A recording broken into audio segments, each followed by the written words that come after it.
அத்தியாயம் 4. அடைத்த கதவு. அதிகாரக்குரல்.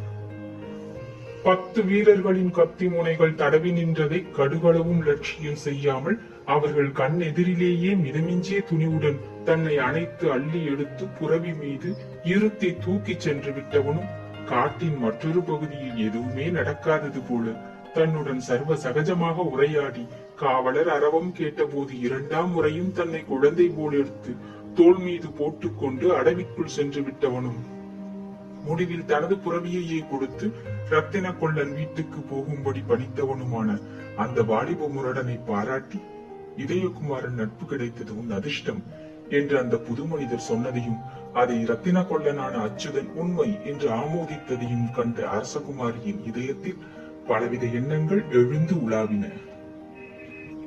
தன்னை அந்த முரடன் தூக்கி போனது அதற்குள் எப்படி ரத்தன கொள்ளன் இல்லம் வரையில் பரவிவிட்டது என்று தன்னை கேட்டுக்கொண்ட அரசகுமாரி பெரும் குழப்பமும் அச்சமும் அடைந்தாள்.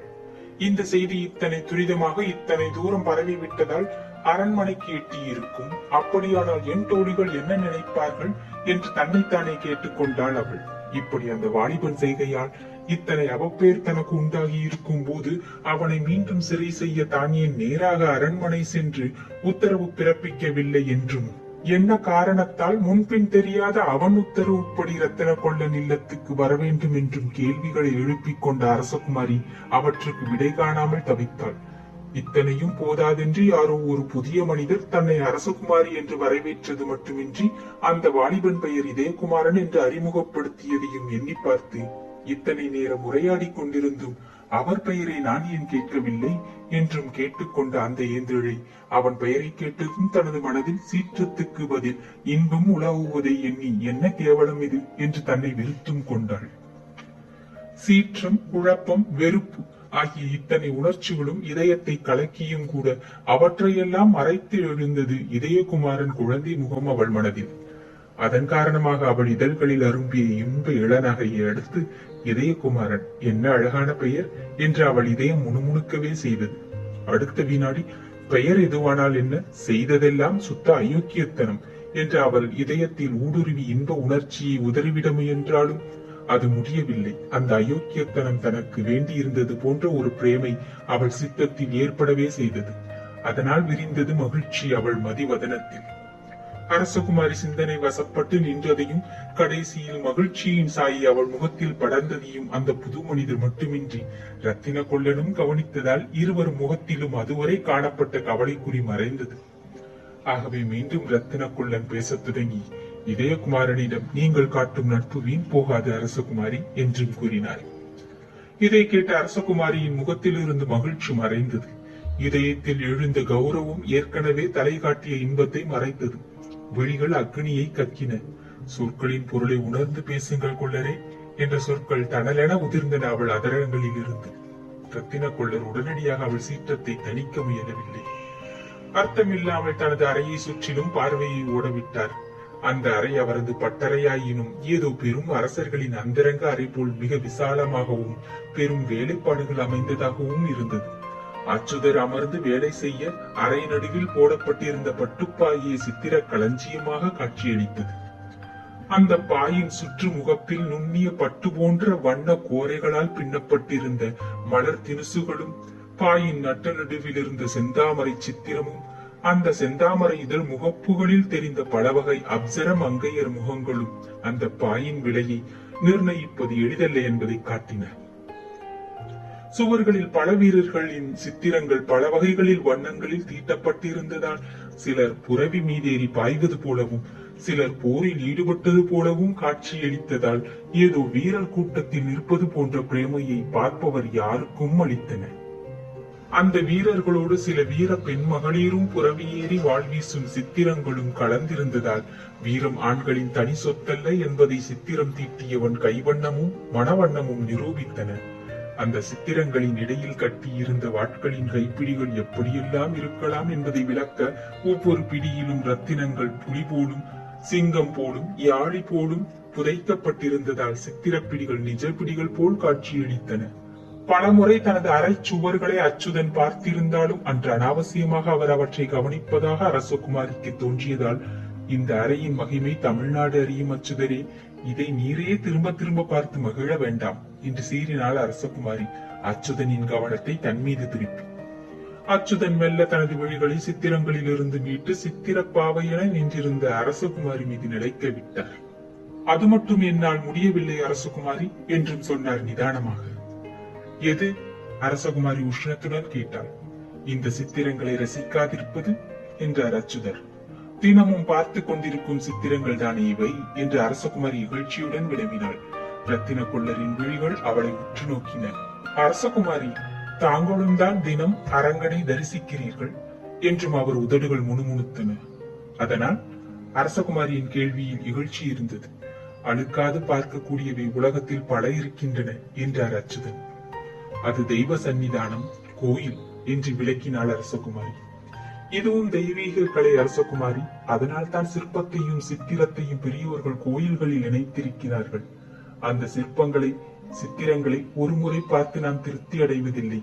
கலையில் இருவிதம், திகட்டாத கலை, திகட்டும் கலை. முந்தியது தெய்வீகமானது, காலத்தால் அழியாதது. பிந்தியது மனதில் நிற்காதது, மின்னல் வேகத்தில் சித்தத்தில் இருந்து அழியக்கூடியது. இதை சொன்ன ரத்தின கொள்ளன் பெருமூச்செறிந்தார். அவர் பேச்சு, பெருமூச்சு எல்லாமே விசித்திரமாய் இருந்தது அரசகுமாரி. அரண்மனைக்கு எத்தனையோ முறை வந்து தனக்கு ஆபரணங்களை செய்து கொடுத்திருக்கும் ரத்தின கொள்ளர் இத்தனை கலா ரசிகராய் இருப்பார் என்றோ, உணர்ச்சி வசப்படக்கூடியவராய் இருப்பார் என்றோ அன்று வரை அறியாத அரசகுமாரி அவர் போக்கு பரம விசித்திரமாய் இருந்தாலும் அதை பற்றி மீண்டும் பேச்சு கொடுக்காமல், நான் சொன்னது உங்களுக்கு புரிந்தது என்று நினைக்கிறேன் என்று கூறினாள்.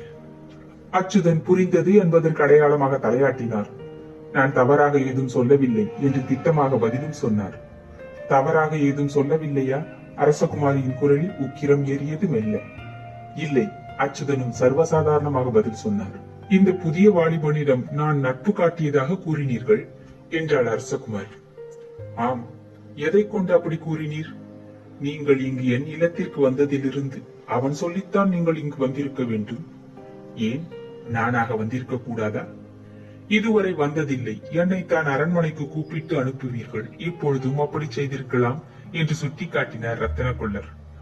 ஆம், செய்திருக்கலாம் என்று அரசகுமாரியின் முகம் சிவந்தது. அந்த வாலிபன் சொல்படி தான் இங்கு வந்தது தவறு என்று நினைப்பேன்.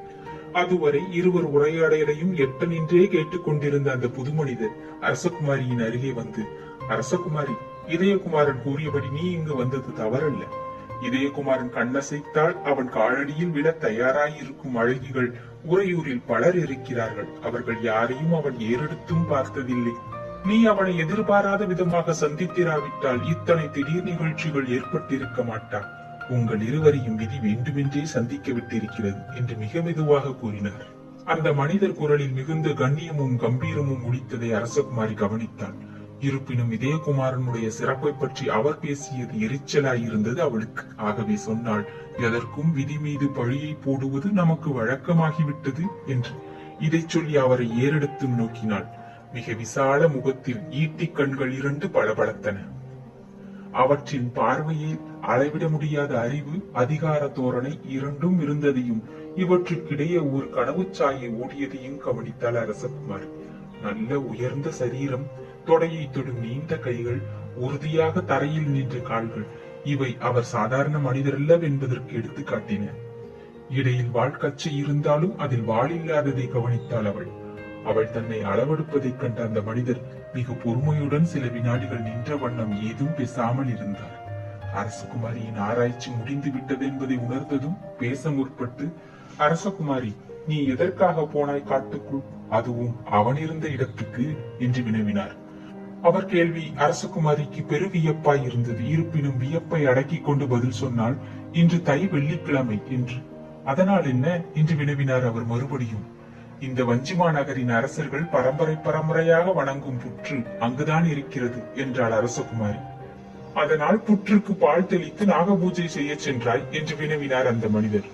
ஆம், நான் கொண்டு போன பூஜை தட்டு, பால் சோம்பு இரண்டும் புற்றுக்கு எட்ட இருந்த மரத்தடியில் இப்பொழுதும் இருக்கும் என்று அரசகுமாரி கூறினார். அப்படி பூஜை செய்ய போன போது அந்த புற்றின் சர்ப்பம் கொல்லப்பட்டு எட்ட கிடந்தது. நீங்கள் சொல்லும் வாலிபர் புற்றை கிளறிக் கொண்டிருந்தார். ஏதோ ஒரு சிலையையும் முடிவில் எடுத்தார் என்றும் விளக்கினாள். அந்த மனிதர் இதற்கு உடனடியாக பதில் சொல்லவில்லை. அத்தனையும் தெய்வ அபச்சாரம் என்று நினைத்தாய், இதயகுமாரனை சிறை செய்ய உத்தரவிட்டாய் என்று சகலத்தையும் நேரில் பார்ப்பது போல கூறினார் அந்த மனிதர். அனைத்தையும் தெய்வ அபச்சாரம் என்று நினைத்தாய், இதயகுமாரனை சிறை செய்ய உத்தரவிட்டாய் என்று சகலத்தையும் நேரில் பார்த்தது போல கூறினார் அந்த மனிதர். அரசகுமாரியின் வியப்பு உச்ச நிலையை அடைந்தது. மீதியும் உங்களுக்கு தெரியுமா என்று வினவினால் வியப்பு குரலிலும் ஒலிக்கிறது.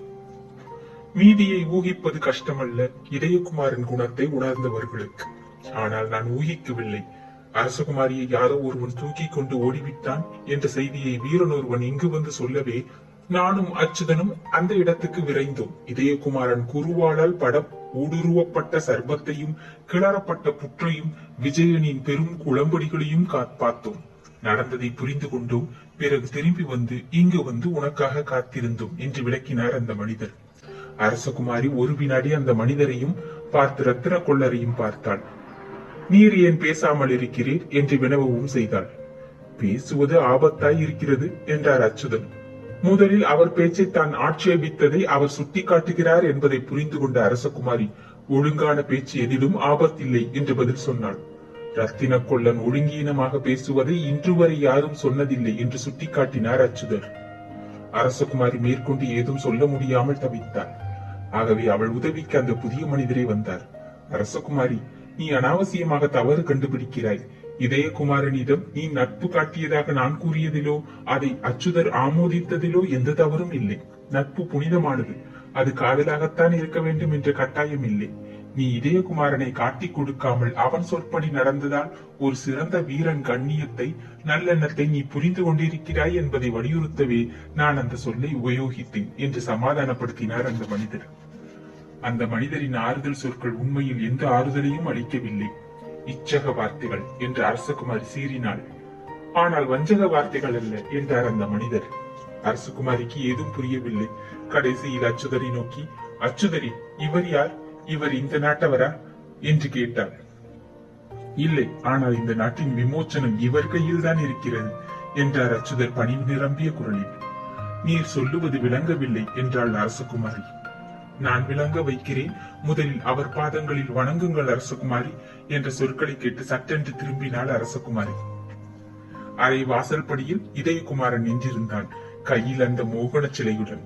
எதிரே நின்றவரின் அடிபணியும்படி கையால் செய்கையும் காட்டினான். அரசகுமாரி வணங்கவில்லை.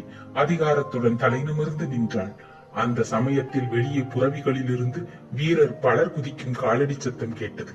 விடு விடு என்று சாளரத்தை நோக்கி நடந்து வெளியே நோக்கிய ரத்தின கொள்ளர் அறைக்குள் திரும்பி இந்த இல்லத்தை வஞ்சிக்காவலர் சூழ்ந்து விட்டார்கள் என்று அறிவித்தார். இந்த அறிவிப்பினால் அந்த புது மனிதரோ இதயகுமாரனோ சிறிதளவும் கலக்கமடையாததையும், இதயகுமாரன் வினாடி நேரத்தில் வாயிற்படியை தாண்டி அறைக்குள் வந்து அறைக்கதவை தாளிட்டு விட்டதையும் கண்ட அரசகுமாரி அவன் துணிவு அத்துமீறி போவதை உணர்ந்தாள். அடுத்த வினாடி அறைக்கதவு தடதடவென தட்டப்பட்டது. திற கதவை, இல்லையில் கதவு உடைக்கப்படும் என்ற அதிகார குரலும் பலமாக கேட்டது. அத்தியாயம் 4 நிறைவுற்றது. நன்றி, வணக்கம்.